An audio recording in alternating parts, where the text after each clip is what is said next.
Good evening my dear friends, আমি অর্জুন। তোমরা দেখছো তোমাদের প্রিয় চ্যানেল লার্ন উইথ মি। তো আজকে তোমাদের কয়েকদিন আগে তোমাদের একটা ভিডিওতে বলেছিলাম যে আজকে 8 তারিখ, এপ্রিল মাসের 8 তারিখ, আজকে তোমাদের যাদের বিএড করার পর চাকরি পেয়েছিলে তোমরা প্রাইমারিতে, তাদের আজকের দিনটা খুবই ইম্পর্টেন্ট। কারণ আজকের দিনে সুপ্রিম কোর্টে যে মামলাটা চলছিল সেটা হচ্ছে প্রাইমারির টিচার, যারা ইন সার্ভিস টিচার রয়েছে, তোমরা যারা বিএড করে চাকরি পেয়েছো তাদের কিন্তু একটা মামলা চলছে। ইন সার্ভিস বিএড টিচারদের একটা মামলা চলছে যে তাদের চাকরি থাকবে নাকি যাবে। তো সেই মামলার কিন্তু অলরেডি শুনানি হয়ে গেল। সেক্ষেত্রে সুপ্রিম কোর্ট একটা বিশাল বড় রায় দিয়ে দিলেন। সেক্ষেত্রে যারা বিএড করার পর প্রাইমারিতে চাকরি করছো তাদের চাকরি থাকছে না যাচ্ছে, সেটা নিয়ে আজকে আলোচনা। তোমরা প্রত্যেকে শেষ পর্যন্ত দেখবে। সঙ্গে তোমরা যারা 3929 এর মধ্যে রয়েছে বিএড ক্যান্ডিডেট, তাদের একটা আপডেট রয়েছে। এবং যারা এনআইওএস থেকে ডিগ্রি ট্রেনিং নিয়ে যারা প্রাইমারিতে চাকরি করছো বা যারা ওয়েটিং লিস্টে রয়েছে, তাদেরও একটা আপডেট রয়েছে। সব মিলেমিশে আজকে ভিডিওটা খুবই স্পেশাল হতে চলেছে। কেউ স্কিপ করবে না, শেষ পর্যন্ত অবশ্যই দেখবে। আর তোমরা প্রত্যেকে যথারীতি প্রত্যেকবারের মতো আবারও বলছি, যারা দেখছো চ্যানেলটাতে নতুন, প্রথমবার দেখছো, চ্যানেলটা সাবস্ক্রাইব করে বেল আইকনটাকে প্রেস করে দিও, যাতে এই ধরনের প্রত্যেকটা আপডেট নোটিফিকেশন তোমরা সবার আগে দ্রুত পেয়ে যাও। আর তোমরা যারা ফেসবুক পেজ থেকে দেখছো, পেজটাকে ফলো করে রেখো, যাতে প্রত্যেকটা নোটিফিকেশন তোমরা সবার আগে পেয়ে যাও। সঙ্গে থেকো। চলো শুরু করছি আজকের যেটা আলোচনার বিষয়, আমাদের বিএড ইন সার্ভিস টিচার। আমাদের আলোচনার মোটো আজকে বিএড ইন সার্ভিস টিচার, যারা বিএড করে প্রাইমারিতে চাকরি করছো তাদের চাকরি যাবে না থাকবে, এই নিয়ে দিনের পর দিন মামলার শুনানি হয়েছিল। দিনের পর দিন সেগুলো নিয়ে কিন্তু প্রত্যেকের টেনশনে রয়েছে। যারা বিশেষ করে চাকরি পায়নি তাদের কথাটা ছেড়ে দাও, যারা চাকরি করছে, যারা ইন সার্ভিস, তাদের ব্যাপারটা একবার ভেবে দেখো। যদি ওদের চাকরিটা চলে যায় তাহলে তার পরিবার কিভাবে চলবে, সেই লোকটা বা সেই তোমার হচ্ছে গিয়ে ক্যান্ডিডেটটা কিভাবে চলবে, তার সংসার কিভাবে চালাবে, সে একটা বিশাল বড় চাপের, বিশাল বড় টেনশনের। তো সেই দিক থেকে সুপ্রিম কোর্ট একটা রায় দিয়ে দিল। তাতে কি হচ্ছে আমরা একটু একটু করে পয়েন্ট ধরে ধরে আলোচনা করব। তোমরা কেউ মিস করবে না, শেষ পর্যন্ত অবশ্যই দেখবে। আজকে 8 তারিখ 2024 সালের এপ্রিল মাসের আজকে 8 তারিখ। আজকে হিয়ারিং ডেট ছিল, বেলা 2টা থেকে হিয়ারিং শুরু হয়। ঠিক আছে। সেক্ষেত্রে যেটা কথা ছিল, সুপ্রিম কোর্টের যে বিচারপতি ছিল তিনি জানান যে গত 11/8/2023 সালে যে সুপ্রিম কোর্টের যে অর্ডার ছিল, সেই অর্ডার মোতাবেক কিন্তু বিএড যারা করেছে তারা কিন্তু প্রাইমারিতে ইনএলিজিবল, অর্থাৎ তারা কোনো ভাবে প্রাইমারিতে যোগ্য নয়, তিনি কিন্তু স্পষ্ট জানিয়ে দিলেন। সঙ্গে তিনি যে জিনিসটা বলেছিলেন যে 11/8/2023 আগে যারা বিএড করে, বিএড দিয়ে, বিএড ট্রেনিং করার পর চাকরি পেয়েছে, তাদের চাকরি কিন্তু কোনোভাবেই যাচ্ছে না।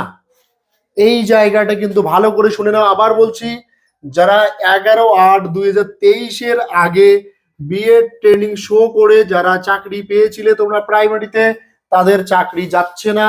সুপ্রিম কোর্ট একদম পুরো সিলমোহর দিয়ে দিল যে বিএডরা যোগ্য। সেক্ষেত্রে যারা 11/8/2023 আগে জয়েন করেছে চাকরিতে, তাদের চাকরি কোনোভাবেই যাচ্ছে না। এটা কিন্তু আজকের আপডেট, আজকের রায়, যেটা সুপ্রিম কোর্ট জানিয়ে দিল, একদম অর্ডার দিয়ে দিয়েছে। তো সেক্ষেত্রে অর্ডার কপিটা আমরা 2-4 দিনের মধ্যে পেয়ে যাব। আমি সেটা পেয়ে গেলে তোমাদের সেটা নিয়েও আলোচনা করব, তোমরা সঙ্গে থাকবে। ঠিক আছে। আর যেটা বলছিলাম তোমাদের, যে এই যে বিএড সারা দেশ জুড়ে যারা বিএড ইন সার্ভিস রয়েছে প্রাইমারিতে, তাদের কিন্তু একদম মাথা ব্যথা চলছে প্রত্যেকটা স্টেটের মধ্যে। এই কয়েকদিন আগে 2 তারিখ, সম্ভবত 2 তারিখ, ছত্তিশগড়ে একটা হাইকোর্টে রায় উঠে আসে। এপ্রিলের 2 তারিখ একটা রায় উঠে আসে কি, যে যারা বিএড ইন সার্ভিস রয়েছে তাদের চাকরি ক্যান্সেল হলো, এবং যারা সেক্ষেত্রে ডিএলএড ওয়েটিং লিস্টে রয়েছে যে সমস্ত ক্যান্ডিডেট, তাদেরকে আগামী 6 মাসের মধ্যে নিয়োগ দিতে হবে। এই রায় কিন্তু সারা দেশ জুড়ে তোলপাড় ফেলে দেয়, তোলপাড় উঠে সারা রাজ্যে। আমাদের পশ্চিমবঙ্গ থেকে বিভিন্ন রাজ্যের যে সমস্ত ক্যান্ডিডেট যারা বিএড ইন সার্ভিস রয়েছে তোমরা প্রাইমারি স্কুলে, তাদের কিন্তু একদম প্রচন্ড টেনশন বেড়ে যায়। কি কারণে? এই একটাই কারণ, যে ছত্তিশগড়ের মতো রাজ্যে যদি এভাবে বিএড ইন সার্ভিসদেরকে ক্যান্সেল করা হয় 6 মাস চাকরি করার পর, তারপরও যদি তাদেরকে ক্যান্সেল করা হয়, তাদেরকে চাকরি থেকে বাতিল করা হয়, তাহলে আমাদের এখানে কখন কি জানি কে কি ঘটবে, এই টেনশনে অনেকেরই ঘুম হচ্ছিল না। আজকে কিন্তু তোমরা সুখের ঘুমটা পারবে, স্বস্তির ঘুমটা পারবে। যারা বিএড ইন সার্ভিস রয়েছে তোমরা, তাদের জন্য আজকে একটা আনন্দের দিন। তোমরা প্রত্যেকে একদম টেনশন মুক্ত থাকো। যারা 2023-এর অগাস্ট মাসের 11 তারিখের আগে বিএড শো করে তোমরা যারা প্রাইমারিতে জয়েন করেছো, তারা কিন্তু আজকে সুখের ঘুমাবে। আর যারা তারপরে করেছো তাদের কিন্তু চাপ আছে, এটা পরিষ্কার। অন্য স্টেট বলো, আমাদের স্টেট বলো, যাই বলো না কেন, ঠিক আছে? তো সেক্ষেত্রে তাহলে ছত্তিশগড়ে তাহলে এমনটা হলো কেন, এটা একটা কারণ বলি। ছত্তিশগড়ে কিন্তু এটা হওয়ার পিছনে কারণ ছিল এই বিএড ইন সার্ভিসরা, ছত্তিশগড়ের ইন সার্ভিসদের, বিএড ইন সার্ভিসদের কিন্তু একটা শর্ত সাপেক্ষে নিয়োগ হয়েছিল।